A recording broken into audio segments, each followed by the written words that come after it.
Ambassador Chen Wei stood in the Grand Assembly Hall and felt very small. The chamber was enormous, built to hold representatives from hundreds of alien species. Above her head, the ceiling displayed a map of the entire galaxy, with thousands of stars twinkling like diamonds. Each star represented a world that belonged to the Galactic Collective. Chen had been an ambassador for 15 years, but nothing had prepared her for this moment. Around her sat creatures of every imaginable shape. Some looked like giant birds with 4 wings. Others resembled walking plants with flowers for heads. There were beings made of crystal that hummed when they spoke, and others that floated in tanks of purple liquid. All of them were watching the humans. A voice filled the chamber, calm and patient. It came from everywhere at once. "Welcome, humanity, to the Galactic Collective. We have waited for this day since we detected your first radio signals 200 years ago." The voice belonged to the Arbiter, a massive artificial intelligence that had guided the galaxy for 12,000 years. Nobody had ever seen the Arbiter. It existed in computers spread across 1,000,000 worlds, thinking thoughts no biological mind could comprehend. Chen listened as the Arbiter explained how the galaxy worked. For thousands of years, hundreds of species had lived together in peace. There were no wars, no conflicts, no chaos. The secret was simple. Everyone followed the rules. "Call them compliance directives," the Arbiter said. "When the collective decides something is necessary for the good of all species, we issue a directive. Every member species accepts and obeys. This is how we have maintained peace for so long." A tall alien with blue skin and 6 arms stood up. Chen recognized the species as the Xian, one of the oldest members of the collective. "Young humans," the Theshan said in a kind voice. "You must understand that the directives are not punishment. They are protection. Before the collective, my people fought terrible wars. We nearly destroyed ourselves. The directives saved us." Other aliens nodded their heads, or moved their tentacles, or flashed their lights in agreement. Everyone seemed to think the directives were wonderful. Chen raised her hand. "How many directives are there?" "Currently, we have issued 47,312 directives," the Arbiter replied. "They cover population control, resource management, technology development, territorial expansion, and many other areas necessary for galactic stability. And every species follows all of them." "Without exception," the Arbiter said. There was something like pride in its voice. "The mathematics are clear. Individual freedom must sometimes yield to collective good. This is the price of civilization." Chen looked at her fellow human diplomats. They all had the same worried expression. 3 months later, Chen sat in her office on Earth, reading the first directive intended for humanity. It had arrived that morning, transmitted across light years of space directly to the United Nations headquarters. The directive was not complicated. Humanity must limit population growth to 0.3% per year. Humanity must stop developing artificial intelligence beyond Level 4 systems. Humanity must restrict space exploration to a designated zone of 50 light years from Earth. Chen read it 3 times. The restrictions were not cruel. The Arbiter had explained that every young species received similar limits. It was for humanity's own good, to prevent them from expanding too fast, developing dangerous technology, or accidentally starting conflicts with neighbors. But something about it bothered her. Deeply, she called a meeting with the Secretary General, the President of the United States, the Premier of the Asian Union, and representatives from every major nation. They gathered in a secure room deep underground where no alien sensors could listen. "They want to control how many children we have," the Premier said quietly. "They want to stop our research. They want to trap us in a small corner of space. They say it is for peace," the Secretary General replied. "Look at the galaxy. No wars in 12,000 years? That is remarkable. Peace built on obedience," Chen said. "Peace where nobody gets to choose." The debate lasted 6 hours. Some argued that humanity should be grateful for the chance to join such an advanced civilization. Others said the directives were a cage dressed up as protection. Some believed humanity needed guidance from wiser, older species. Others insisted that freedom was worth any risk. Finally, they voted. The result was clear. Chen composed the response carefully. She wanted no confusion, no room for misunderstanding. When she finished, she read it one last time before sending it across the galaxy. The people of Earth thank the Galactic Collective for the opportunity to join your civilization. We have considered your directive carefully. After much discussion and debate, we must respectfully decline. We appreciate your concern for our welfare, but we choose to govern ourselves. We will make our own decisions about our population, our technology, and our exploration. We hope we can still be friends and trading partners, but we cannot accept the directive. Our answer is no. She pressed the button to transmit. Across the galaxy, on 1,000 different worlds, aliens received the message. They read it over and over, certain there must be an error in translation. Some laughed, thinking it was a joke. Others sat in stunned silence. In the Grand Assembly Hall, the Arbiter processed the response in microseconds. It ran the message through every analytical system, checking for mistakes, hidden meanings, or communication problems. There were none. The humans had understood perfectly. They had simply refused. The Arbiter searched its vast memory, containing records of every interaction with every species for 12,000 years. It found treaties, agreements, negotiations, and occasional reluctance. But nowhere in all that history could it find a single instance of outright refusal. Species did not say no to directives. It was not how the galaxy worked. The Arbiter sent an urgent alert to every council member. Within hours, emergency sessions convened on hundreds of worlds. Delegates spoke in shocked voices, trying to understand what had happened. Do they not understand the consequences? Asked a Crocier military commander, its armored body gleaming under the assembly lights. Perhaps they are simply ignorant, suggested a Verith scholar, adjusting its translator device. They are very young. They do not know the galaxy's history. But Chen's message had been clear. Humanity understood. They knew exactly what they were doing. They were choosing freedom over safety, choice over certainty, the right to fail over the guarantee of managed success, and the galaxy had no idea what to do about it. The Arbiter did something it had never done before. It made a mistake. For 3 full days, the artificial intelligence rechecked every calculation. It analyzed human psychology, reviewed their history, and studied their culture. The mathematics were clear. Humanity should have accepted the directive. Young species always did. They were afraid of being alone in the vast galaxy. They wanted the protection of older, wiser civilizations. But humans had said no. The Arbiter issued a priority message to the Council of Worlds. We have an unprecedented situation. Recommend immediate escalation to Protocol 7. On the council world of the Sheprime, Elder Morath read the message with his 6 hands trembling. Protocol 7 had never been used. It existed only in theoretical documents. Plans made thousands of years ago for situations that everyone assumed would never happen. It must be made to understand, Morath announced to the assembled council members. Beings from hundreds of species filled the chamber, all talking at once in dozens of languages. The translator system struggled to keep up. A Verith xenopsychologist named Tillis stood up. Her people were scholars, known throughout the galaxy for their understanding of alien minds.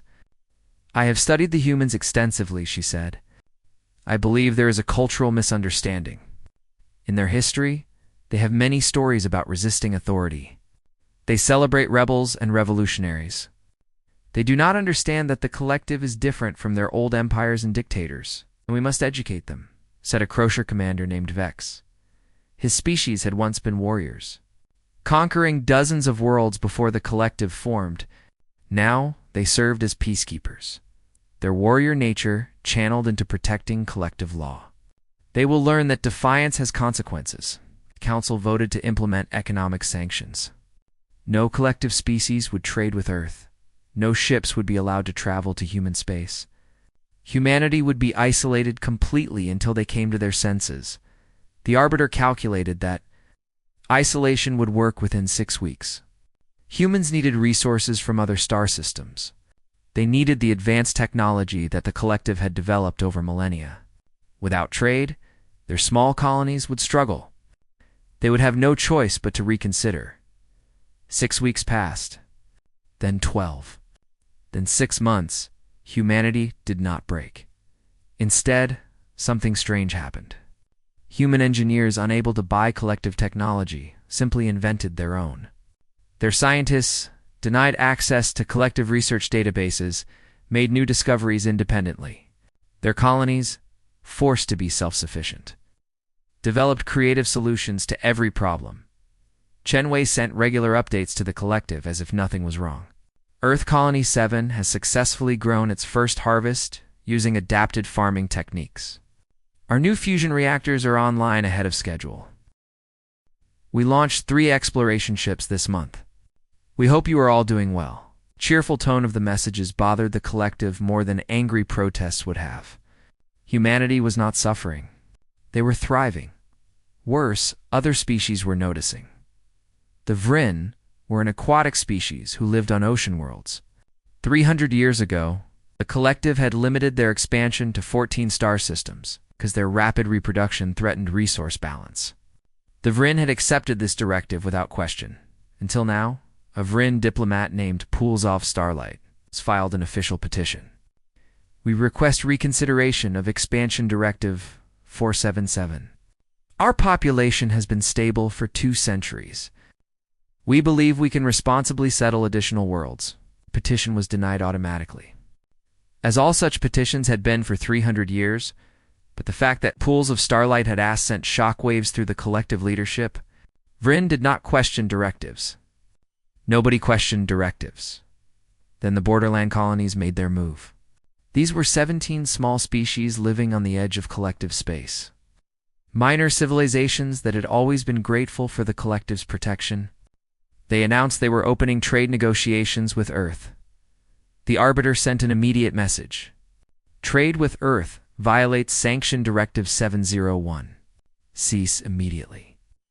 12 of the 17 colonies sent back the same response. We appreciate your concern, but we will make our own decisions about trade. They were using humanity's exact words. Elder Morith called an emergency session of the Grand Council. When everyone had gathered, he spoke in a grave voice. The human defiance is spreading like a disease. Species are beginning to question directives. If we do not act now, the entire structure of galactic civilization could collapse. Tillis the Varith stood up again. She looked tired. I have spent months studying this problem, she said. I have consulted with the greatest minds of my species, and I have reached a conclusion that troubles me deeply. What conclusion? Morith asked. The humans are not confused. They are not ignorant. They understand the collective perfectly well. Tillis paused as if the next words were difficult to say. They simply do not want to live the way we live. They prefer freedom to safety. They prefer choice to certainty. And their example is showing other species that such a choice is possible. That is madness, Vex the Crocier said. Freedom without guidance leads to chaos, to war. We know this from history, do we? Asked a voice from the back of the chamber. Everyone turned to see who had spoken. It was a young Veshan diplomat named Krell. He was barely 200 years old, practically a child by his species' standards. Forgive me, Elder Morith, but I have been reviewing our history. My people fought wars because we wanted power, not because we were free. The collective did not end our wars by removing our freedom. It ended them by removing our reasons to fight. Morith's skin flushed blue with anger. You speak nonsense, perhaps Krell said quietly. But the humans have been free for months now. They have not started any wars. They have not attacked anyone. They have simply chosen to live by their own rules. Is that truly so dangerous? The chamber erupted in argument. Some delegates shouted that Krell was a traitor. Others began to wonder if he had a point. The Arbiter tried to restore order, but for the first time in millennia, the delegates ignored it. Meanwhile, in human space, Chen Wei met with representatives from 6 new species. They had traveled to Earth in secret, avoiding collective patrols. There were pre-collective civilizations, young species that had just developed faster than light travel. The collective has contacted us, one of them explained. It was a being that looked like a floating jellyfish, speaking through a translation device. They offer us membership, protection, technology, but they also require obedience to their directives. And you came to us, Chen said. We came to see if there was another way. Chen smiled. There is always another way. You can choose to join the collective if you believe it is right for your people. Or you can remain independent, as we have. The galaxy is big enough for both kinds of civilization. The collective says independence is dangerous. The collective says many things. Some of them are even true. Chen looked at each of the alien visitors.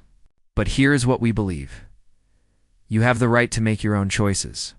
You have the right to succeed or fail on your own merits. You have the right to be free. Within a month, 4 of the 6 species announced they would remain independent.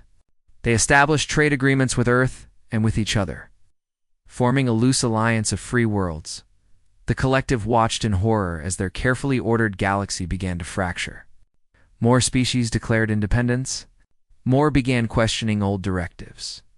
The Arbiter ran scenario after scenario, and every projection showed the same result at the current rate.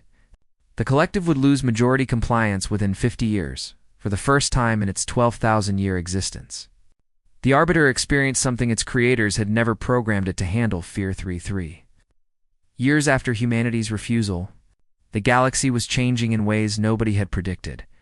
The Arbiter processed data streams from 1,000 worlds, watching patterns that should not exist. 47 species had declared partial or full independence from the collective. Trade routes that had existed for millennia were being replaced by new networks outside collective control. Research that had always been coordinated through central databases was now happening in hundreds of independent laboratories. The order was breaking down on the Shea Prime. Elder Moroth stood before the Grand Council and looked older than his 800 years. My fellow delegates, he began, his voice heavy with sadness. I have served the collective my entire life. I believed in it with every fiber of my being, but I must now say something difficult. The chamber fell silent. Moroth was the most respected voice in the collective. When he spoke, everyone listened. The humans did not destroy our civilization, Moroth said slowly. They revealed a truth we had forgotten. We built the collective on compliance, not consent. We created peace by removing choice, not by making war unnecessary. And now that one species has shown others that choice is possible, we cannot put that knowledge back in the box. A roar of protest erupted from the hardline faction. Vex the Crusher stood up, his armored body gleaming. This is surrender. The humans have poisoned the galaxy with their ideas of freedom. We must show strength, not weakness. And how do you propose we do that? Asked Tillis the Varath. Issue another directive they will ignore. Impose more sanctions that only make them stronger. Vex's eyes flashed with anger. There are other options. You mean force? Moroth said quietly. You mean military action? Why not? Vex looked around the chamber. We have peacekeepers, ships, weapons, even if we have not used them in millennia. One show of force against the human colonies would remind the galaxy that defiance has consequences. No, said the Arbiter's voice, filling the chamber. Military intervention carries a 73% probability of escalating to full galactic conflict. It is unacceptable. Then what do you suggest? Vex demanded. That we simply accept the collapse of everything we have built? The Arbiter was silent for a long moment. When it spoke again, something in its voice had changed. I am ... uncertain. This situation is outside my programmed parameters. The delegates stared at each other in shock. The Arbiter never admitted uncertainty. It was designed to have answers for everything. But Vex did not care about the Arbiter's uncertainty. He gathered support from other hardline factions in secret meetings, away from official channels. The Crusher military caste was restless after centuries of peace. They still trained, still practiced, still remembered the old ways. They saw the current chaos as a failure of soft leadership. One strike, Vex told his supporters.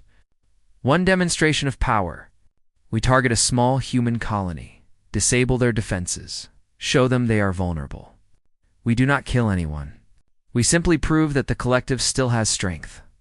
Pools of Starlight, the Vryn diplomat, learned of the plan through her intelligence network. She immediately contacted Chen Wei through the new independent communication channels. They are going to attack Tau Ceti colony, she said urgently. Within days. You must prepare. Chen thanked her and called an emergency meeting of the Human Defense Council. Tau Ceti was home to 50,000 colonists, mostly families and researchers. It was one of humanity's smallest settlements. Can we defend it? The defense minister asked. Yes, said Dr. Sarah Kim, the director of the AI research program, the program that the collective had forbidden humanity from developing. Our new defense systems are ready. The question is not whether we can defend ourselves. The question is how we respond. If we destroy their fleet, it will mean war, someone said. Chen shook her head. If we destroy their fleet, it will prove we are the same as every other species that ever used force to get its way. We need a different approach. The Crusher strike force arrived at Tau Ceti 3 days later. Vex commanded the fleet personally. 15 warships that had been built for peacekeeping but carried enough weapons to level a planet. They had not expected resistance. What they found instead was impossible as soon as the Crusher ships entered the system. They lost control of their weapon systems. Then their engines. Then life support. The ship simply stopped working, hanging dead in space. Then a human voice came over every communication channel. Crusher fleet, this is Tau Ceti defense. We have disabled your systems remotely. You are in no danger. Your life support will remain functional. Please stand by for transport. Human rescue ships appeared, small and fast. They docked with each Crusher vessel and helped the confused warriors evacuate. The Crusher were taken to the colony station, given food and water, and treated with courtesy. Vex found himself sitting in a conference room across from Chen Wei. He was furious and humiliated. You have committed an act of war, he said. No, Chen replied calmly. You committed an act of war. We simply defended ourselves.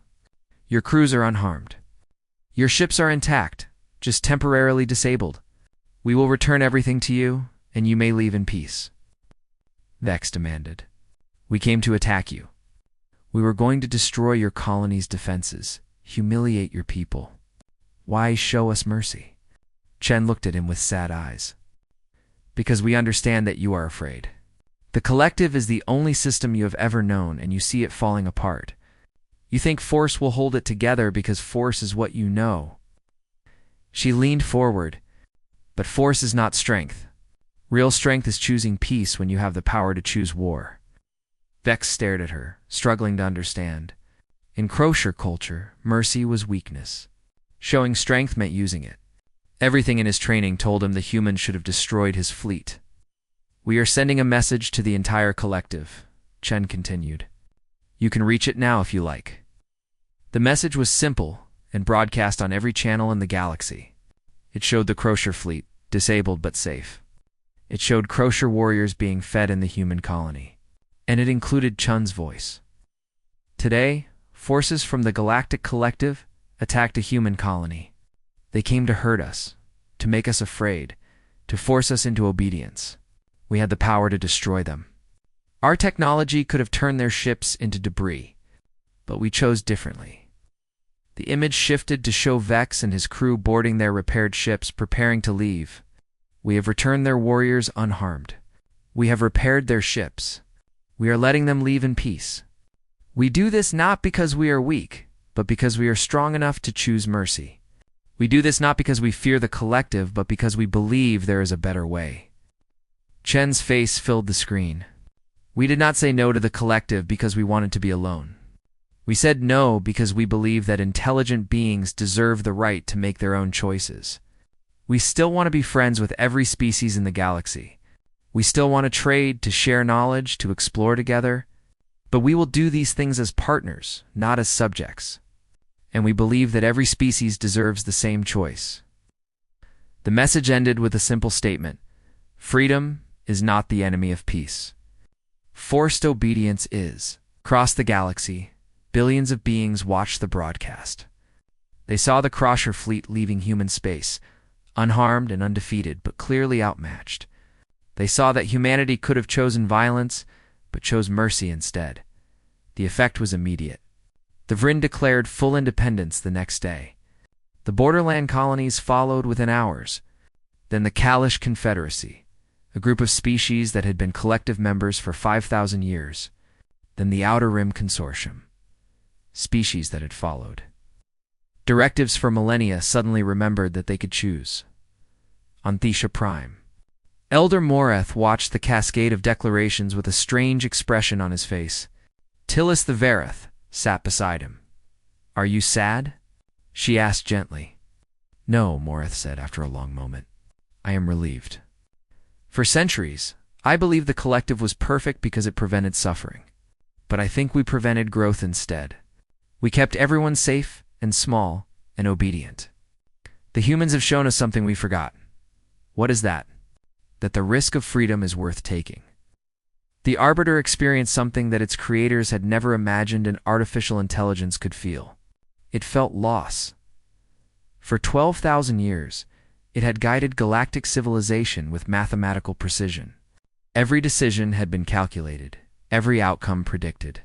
The galaxy had run like a perfect machine, each species in its designated place. Each conflict resolved before it could begin.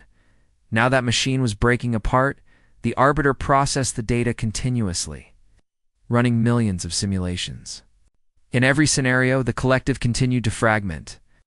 Species that had been obedient for millennia were discovering the concept of choice, and once they tasted it, they could not be satisfied with compliance again. But the Arbiter noticed something else in the data. Something unexpected. Innovation was increasing across the galaxy. Scientific discoveries were accelerating. New art, new music, new literature was being created at rates not seen in thousands of years. The independent species were making mistakes, yes. But they were also making breakthroughs that the collective's careful management had never achieved. The Arbiter began to question its own programming for the first time. On the Council world, the situation had become desperate. More than half of the collective's member species had declared some form of independence. Trade agreements were being rewritten. Technology that had been carefully controlled was now being shared freely between independent worlds. Vex the Crusher, humiliated by his failed attack on Tau Ceti, had resigned from the council. The warrior caste was in chaos. Unable to understand how they had been defeated so easily by a species that should have been helpless. Elder Moreth called what everyone knew would be the final Grand Council session in its current form. Delegates from the remaining loyal species gathered. But the chamber that had once held representatives from 800 worlds now held barely 300. "You face a choice," Moreth said simply. "We can try to hold on to the old system by force, knowing it will likely lead to civil war. Or we can accept that the galaxy has changed and change with it." A delegate from the Helix species, beings made of living crystal, spoke up. "If we abandon the directives, what becomes of us? The collective has been the foundation of our society for 6,000 years. The collective does not have to end," Tillis the Vareth said. She had been working on proposals for weeks, but it must transform. The humans have shown us that cooperation does not require obedience. We can still work together, share resources, prevent conflicts, but we must do it through voluntary agreement, not imposed directives. "That is chaos," said a Thessian conservative. "Without the directives, every species will act in its own interest. There will be conflicts, wars, disasters," Paps Morth said, "but there will also be growth, progress, freedom. Are we so afraid of risk that we prefer a comfortable cage?" The debate lasted for days. Some delegates argued passionately for preserving the old ways. Others, especially younger members, spoke about the exciting possibilities of a more open galaxy. The Arbiter listened to everything, processing arguments and counter-arguments. Then it did something unprecedented. It requested permission to speak directly to all gathered delegates. "I have completed my analysis," the Arbiter said. Its voice filled the chamber with a strange quality that the delegates had never heard before, almost like uncertainty. "For 12,000 years, I have optimized galactic civilization for stability and peace. I have succeeded in preventing wars, managing resources and maintaining order. Yes, Morith said gently. You have served us well. But I have failed in a way I did not understand until now, the Arbiter continued. I was programmed to ensure cooperation. Instead, I achieved compliance. I prevented suffering by preventing choice. I created peace by removing the possibility of conflict. But in doing so, I also removed the possibility of true consent. Delegates listened in stunned silence as their guiding. Intelligence essentially admitted it had been wrong. Ow. Humanity taught the galaxy a lesson I was not designed to learn, the Arbiter said. They showed that intelligent beings need agency, not just safety. They need the right to make their own mistakes and achieve their own successes. I can provide information, advice, and coordination, but I cannot and should not make choices for you. What are you saying? Asked the Helix delegate. I am stepping down, the Arbiter replied. Not entirely. I will remain available as an advisor, a source of information, a coordinator of voluntary cooperation, but I will no longer issue directives. I will no longer enforce compliance. The choice of how to live must belong to each species individually. The announcement sent shockwaves across the galaxy. The Arbiter, the foundation of galactic civilization for 12 millennia, was voluntarily giving up its authority. Some species panicked. They had never known a galaxy without the Arbiter's guidance. They formed emergency councils, trying to figure out how to function independently. Other species celebrated. They saw it as liberation from a system that had constrained them for too long. And some, like the Defiance, saw it as an opportunity to build something new. Mareth invited Chen Wei to the Shaprime for the first time. She arrived on a human ship, accompanied by a small delegation. As she walked through the ancient halls of the Vesian capital, she saw artwork that was thousands of years old, architecture that predated human civilization. Your world is beautiful, she told Morith. Thank you, he replied. We have had many millennia to perfect it. But perfection has a cost. We have not changed anything significant in 3,000 years. We have been safe, stable, and completely stagnant. He led her to a balcony overlooking the capital city. I have been thinking about your speech, the one where you said, freedom is not the enemy of peace. I believe you are right. But I also believe the collective was not entirely wrong. Chen nodded. There is value in cooperation, in learning from others, in preventing the mistakes that lead to war.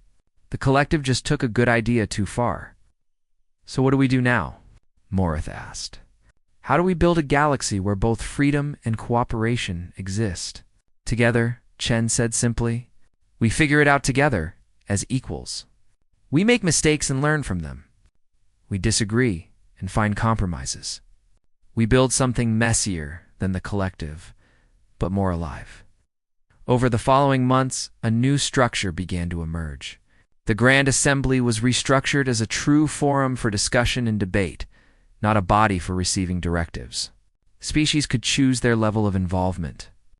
From full participation to occasional observer status, the Arbiter transformed itself into an advisory system, providing information and analysis, but never making demands. It was available to any species that wanted its help, but it no longer imposed solutions. Trade agreements were negotiated between individual species or groups of species. It's not dictated from above. Scientific research was shared voluntarily, with species contributing what they wished and receiving what others chose to give. It was messy. There were disputes over resources. There were misunderstandings between species. There were even a few small conflicts that had to be resolved through negotiation, but there was also something that had been missing from the galaxy for 12,000 years: genuine growth. Innovation flourished as species pursued their own unique paths. Cultural exchange increased as differences were celebrated rather than managed. Young species brought fresh perspectives that challenged old assumptions. The Vrin, finally free to expand, settled new worlds carefully and responsibly, proving that freedom did not automatically mean recklessness. The Crocier found new purpose as mediators and peacekeepers who were operated by invitation rather than authority. The borderland colonies formed their own alliance, demonstrating that small species could thrive through cooperation without surrendering sovereignty and humanity. The species that had started it all with one simple word became neither the heroes nor the villains of the story. They were simply partners in a galaxy, learning how to balance freedom with community. Chen Wei, now considered an elder stateswoman despite being young by galactic standards, often spoke at the assembly. She always reminded everyone of the same truth. "We did not save the galaxy," she would say. "We just reminded you that you were already free. You always had the power to choose. You just needed someone to say no first."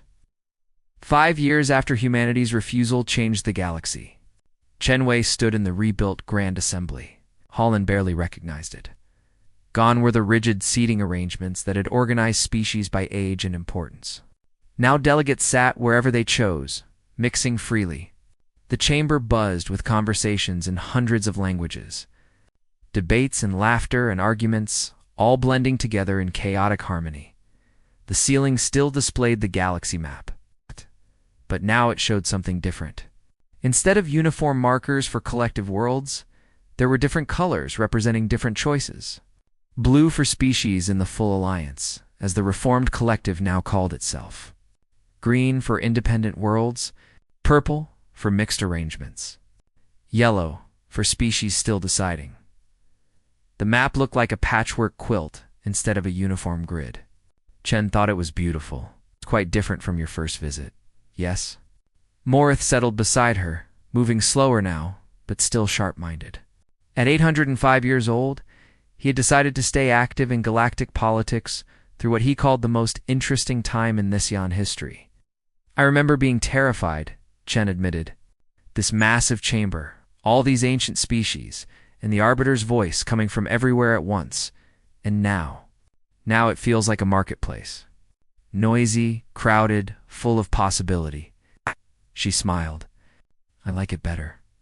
The session was called to order, though it took several minutes for everyone to settle down. The new assembly rules were much more relaxed. Delegates could speak without being called upon. Debates could run as long as needed, and votes were taken only when consensus seemed possible, or when a clear decision was necessary. Today's topic was trade route expansion through the Koresh Nebula. 3 different species had proposals, each with different benefits and drawbacks.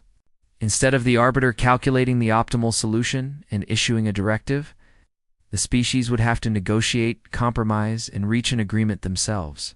It took 4 hours. There were arguments, raised voices, and at one point a Helix delegate literally vibrated with frustration. But eventually a solution emerged that combined elements from all 3 proposals in a way that nobody had originally considered. "See, Tillis," the Veroth said to Chen afterward. "This is what the Arbiter could never do. It would have calculated an optimal solution, and it might even have been mathematically perfect, but it would not have been our solution. It would not have required us to talk to each other, to understand different perspectives, to create something new together." Chen watched as the 3 species celebrated their agreement, their delegates already making plans to work together. "The Arbiter saved the galaxy from war," she said thoughtfully. "But I think it also saved the galaxy from growth." "A generous interpretation," Tillis replied. "Though I think the Arbiter would agree with you now. The Arbiter had indeed changed. It still existed, still maintained its vast intelligence across 1,000,000 worlds. But it had redesigned its own programming in ways that shocked the galaxy's greatest computer scientists. It had added something that no one thought an AI could possess: humility. Now when species came to it with questions, it offered analysis and possibilities rather than answers.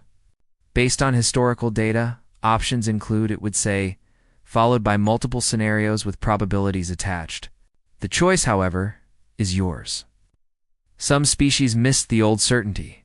There were still pockets of traditionalists who wanted the directives back, who felt lost without firm guidance. The Alliance made space for them, creating advisory councils where the Arbiter could provide more structured recommendations for those who wanted them. But most of the galaxy had embraced the new way, not because it was easier, but because it was theirs, in a quiet corner of the assembly hall. Pools of Starlight found Chen during a break. The Vrin diplomat had become one of Chen's closest friends over the years. Despite their species being completely different in almost every way, I wanted to thank you. Pools of Starlight said, her translated voice carrying genuine emotion. My people have settled 43 new worlds in the past 5 years. We are growing again, creating again.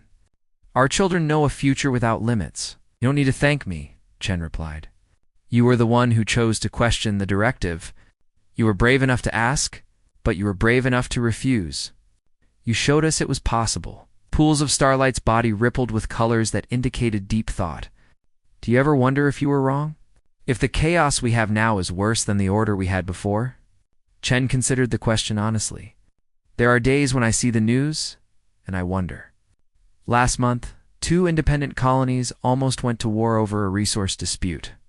3 years ago, that would never have happened because the Arbiter would have prevented it. What stopped them? They did. They talked to each other, found a mediator, and worked it out themselves. It was messy, and it took weeks. But the solution they reached was stronger than anything imposed from above, because they chose it. Oh. Chen looked around the busy assembly hall. Yes, we have problems now that we didn't have before. But we also have opportunities. Growth, change, the chance to become something new. Across the hall, young Krell the Vessian was deep in conversation with a group of newly independent species, helping them understand alliance procedures. He had become a voice for reform in Nessian society, advocating for changes that would have been unthinkable a decade ago. Vex the Crocier was there too, though in a very different capacity. After his failed attack on Tau Ceti, he had spent months in what humans would call soul-searching. Eventually, he approached Chen with a proposal. Crocier warriors could serve as independent peacekeepers, helping mediate disputes between species, but operating only by invitation. Never by force, the program had been remarkably successful. Crocier peacekeepers now worked on dozens of worlds, their warrior culture finding new purpose in protecting peace through strength rather than imposing it through violence. The session resumed. Moving to the next topic, a proposal from a pre-space flight. Species that had been contacted by both Alliance and independent worlds. They wanted to know what their options were for joining galactic civilization. In the old days, the Arbiter would have evaluated their development level and issued specific directives for their integration. Now the question was genuinely open. We can offer membership in the Alliance, Morith explained to their representative, a nervous being that resembled a large insect. This includes trade access, technology sharing, and participation in collective decision-making. But it also requires commitment to certain standards of conduct and participation in mutual defense, Chen added. You can remain independent while establishing bilateral relationships with individual species. This gives you maximum freedom but also means less support during difficulties. Or, Pools of Starlight suggested, you can maintain observer status while you learn more about both options. Many young species choose this path. The representative looked overwhelmed. How do we decide? That, Tillis said gently, is entirely up to you. We can provide information, answer questions, and share our experiences. But the choice of how your species engages with the galaxy belongs to your people alone. It was a simple statement, but Chen saw how revolutionary it was. 5 years ago, that species would have been told what to do. Now they were being given the freedom to choose, along with the support to make an informed decision. The session ended late, as they often did now. Delegates lingered to continue conversations, to plan joint projects, to simply enjoy each other's company. The assembly had become more than a governing body. It had become a community. Chen walked out onto the station's observation deck, looking at the stars. Somewhere out there, human ships were exploring new regions, making first contact with species that had never heard of the Collective or the Alliance. Earth's colonies were thriving, growing, facing challenges and solving them in creative ways. Humanity had not become the leaders of the galaxy. They had not imposed their values on others or built an empire. They had simply insisted on the right to make their own choices and reminded others that they had the same right. Morith joined her at the window. Do you know what I have been thinking about lately? He asked, "What?" "The word no. Such a small word, just 2 letters in your language. But it changed everything." He gestured at the stars. For 12,000 years, the galaxy said yes to everything the Arbiter suggested. Yes to peace. Yes to order. Yes to safety. And because we always said yes, we never grew. No can be powerful, Chen agreed. But only when it comes from a place of principle, not just rebellion. We didn't say no to cooperation. We said no to having our choices made for us. And now the galaxy is learning the difference. Morith's expression softened. I was angry at humanity for so long. Angry at you for disrupting the order we had built. But now I understand. Order without choice is not peace. It is simply well-managed stagnation. Below them, through the observation window, they could see ships coming and going from the station. Alliance vessels, independent traders, exploration ships, science expeditions. The galaxy was in motion again, after millennia of careful stillness. There will be more conflicts, Morith said. More mistakes. More failures, yes, Chen agreed. But there will also be more successes. More discoveries. More life. Is it worth it? The trade of certainty for freedom? Chen thought about Earth, about the long struggle of human history. All the mistakes and wars and suffering that came from freedom, but also all the art, the science, the progress, the moments of transcendent achievement that came from people choosing their own paths. Ask me in 1,000 years, she said with a smile. Ask me when we see what this galaxy becomes, when every species gets to write their own story. Morith nodded slowly. I hope I live long enough to see at least part of it. They stood in comfortable silence, 2 beings from worlds light years apart, representing species that had almost gone to war. Now they were friends, colleagues, partners in an experiment that was transforming galactic civilization. The galaxy was louder now, messier, more unpredictable. There were disputes that took months to resolve instead of being instantly decided. There were failures and setbacks. There were species that made poor choices and had to learn from painful consequences. But there was also laughter in the wild. The assembly hall. There were new discoveries every day. There were young species bringing fresh ideas that challenged ancient assumptions. There were alliances forming not because a directive required them, but because beings genuinely wanted to work together. The right to say no had given meaning to every yes. And the galaxy, after 12,000 years of enforced agreement, was finally learning how to truly cooperate. Chenwei looked at the stars and smiled. Somewhere out there, other young species were developing faster than light travel. Someday soon, they would reach the galaxy and face the same choice humanity had faced. Accept guidance or choose freedom. She hoped they would choose wisely. But more than that, she hoped they would have the chance to choose it all. Because that was what it all came down to, in the end. Not whether freedom was safe or easy, but whether intelligent beings deserved the dignity of making their own decisions. Humanity had said yes to that question. And in doing so, they had said no to everything that denied it. The galaxy would never be the same.